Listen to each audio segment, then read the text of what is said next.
नमस्कार. मी ज्ञानेश्वर नाटे, तालुका कृषी अधिकारी सिन्नर.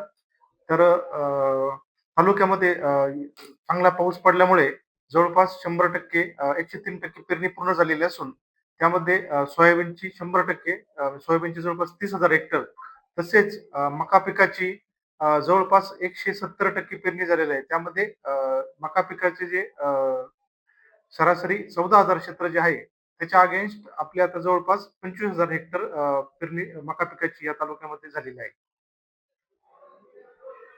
अ, मका पीक जे आहे ते मोठ्या प्रमाणात शेतकऱ्यांनी घेतलं आहे.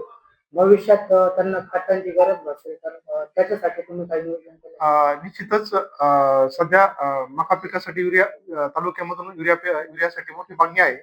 तर त्यासाठी आम्ही मागील 8 दिवसापूर्वी जवळपास जो बफर स्टॉक आपण ठेवलेला होता तालुक्यामध्ये, तो 240 मेट्रिक टन रिलीज करून घेतलेला आहे आणि तो शेतकऱ्यांमध्ये वाटप केलेला आहे. तसेच जो उर्वरित 50% जो 240 मेट्रिक टन युरिया आहे, त्याच्यासाठी पण आम्ही पत्रव्यवहार दिलेला आहे व येत्या 3 ते 4 दिवसामध्ये तो पण रिलीज केला जाईल. सिन्नर तालुक्यात यंदा मका पीक जे आहे ते शेतकऱ्यांनी मोठ्या प्रमाणात घेतले असल्याचे चित्र आपल्याला बघायला मिळत आहे.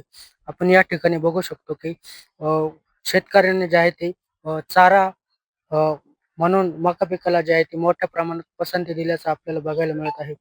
आपण सध्या सिन्नर तालुक्यातील एका शेतामध्ये आहोत. आपल्यासोबत एक शेतकरी आपण त्यांच्याकडनं जाणून घेऊ.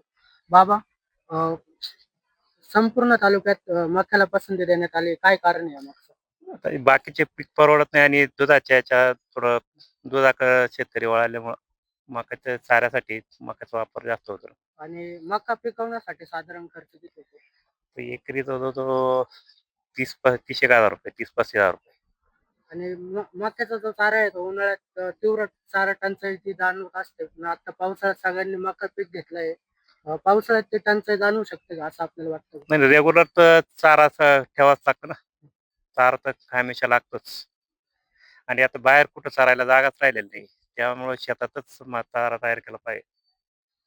मका पिकाला शेतकऱ्यांनी जे आहे तालुक्यात मोठ्या प्रमाणात पसंती दिली आहे. इतर पिकं जे आहे ते गहू असेल, बाजरी असेल, ज्वारी असेल, हे पीक जे आहे ते कमी प्रमाणात घेण्यात आलंय. कुठेतरी शेतमालाला हमी भाव मिळेल का कमी पीक असेल? भाव तर नाहीच आहे ना. शेतीचा खर्च जेव्हा पिकातून उत्पन्न तयार होईल त्यावेळेस भाव मिळेल का? भावाची कुठलीच गॅरंटी नाही ना. आज खर्च 20 पट वाढलाय आणि भाव 20 वर्षापूर्वीचे आता भेटू राहिले. म्हणजे हमी भाव निश्चित नसल्यामुळे सर्व शेतकऱ्यांनी मक्याला पसंती दिली असं हा, आपल्याला मग म्हणायचं. त्याचं काय दूध साईट व्यवसाय, दूध व्यवसाय म्हणून चाललंय तर बाकी शेतीमध्ये तर बाकीच्या पिकांना तर काही अवघडच आहे. नक्कीच आपण या ठिकाणी बघू शकतो की दुग्ध व्यवसाय तालुक्यात मोठ्या प्रमाणात असल्यामुळे मका पिकाला जे आहे ते शेतकऱ्यांनी पसंती दिल्याचं आपल्याला बघायला मिळत आहे.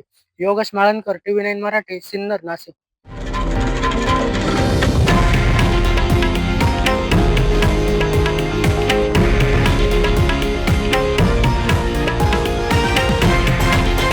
हे आहे देशातील नंबर 1 न्यूज नेटवर्क आणि आपण पाहत आहात TV9 मराठी, एकमेव.